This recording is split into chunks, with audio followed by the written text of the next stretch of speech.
Hello, ఇంతకీ ఇవాళ ఎంత పెరిగిందంటారు? అమ్మో, పెరగడమే తప్ప ఇంకా తగ్గదా?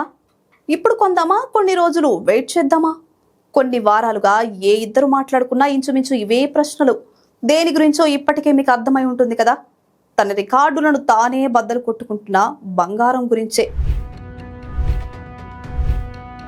పండుగ సీజన్లో జ్యువెలరీ కొనుక్కోవాలనుకుంటున్న మహిళల నుంచి భవిష్యత్ అవసరాల కోసం ఇన్వెస్ట్ చేయాలనుకుంటున్న వారి వరకు డిస్కషన్స్ మొత్తం గోల్డ్ చుట్టూనే తిరుగుతున్నాయి. ఓవైపు దీపావళి, మరోవైపు ధనత్రయోదశి, అంతా బంగారమాయే అన్నట్టుంది. సరే, ఇప్పటికే 10 గ్రాముల బంగారం 1,50,000కు చేరువలో ఉంది. ప్రస్తుతం ఉన్న ట్రెండింగ్ చూస్తుంటే పెరగడం తప్ప తగ్గనంటోంది మరి పసిడి.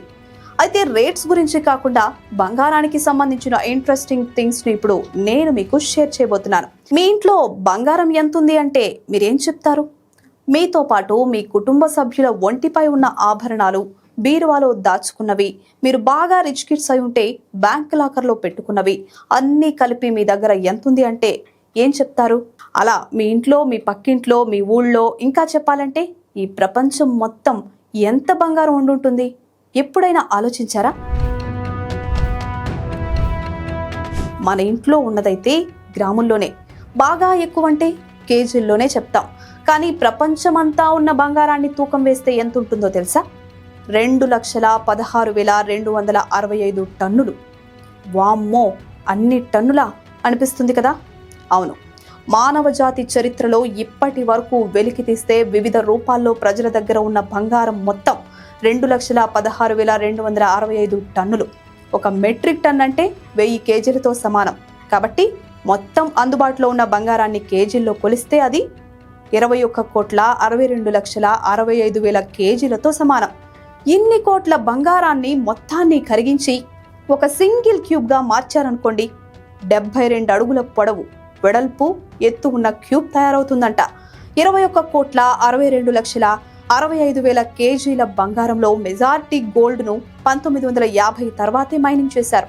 అంటే మనకు స్వాతంత్ర్యం వచ్చిన తర్వాత నుంచి బంగారం వెలికి తీయడం, దానిపై మోజు పెరగడం, అదో క్రేజీ మెటల్గా మారడం జరిగిపోయింది.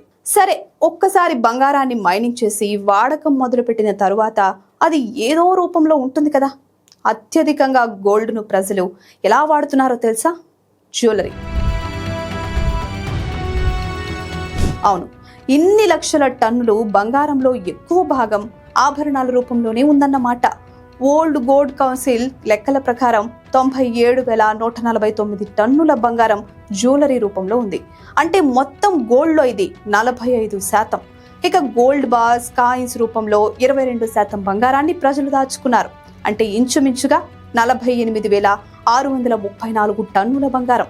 ఇక మన RBI తరహాలోనే వివిధ దేశాల సెంట్రల్ బ్యాంకుల వద్ద 17% గోల్డ్ ఉంటే, ఇండస్ట్రియల్ అండ్ ఎలక్ట్రానిక్స్ అవసరాల కోసం 15% బంగారాన్ని ఉపయోగిస్తున్నారు. ఇప్పటి వరకు మనం మార్కెట్లో అందుబాటులో ఉన్న బంగారం గురించి మాత్రమే చెప్పుకున్నాం. మరి భవిష్యత్తులో మైనింగ్ చేసి తవ్వి తీయడానికి భూగర్భంలో ఏమైనా బంగారం మిగిలిందా? ఈ ప్రశ్నకు అమెరికా జియోలాజికల్ సర్వే ఏం చెప్తోందంటే, ఇంకా భూమిలో 57,000 టన్నుల బంగారం నిల్వలు ఉన్నాయంట. వీటిని ఎప్పుడైనా తవ్వి తీసుకుని మానవ అవసరాల కోసం వాడుకోవచ్చు.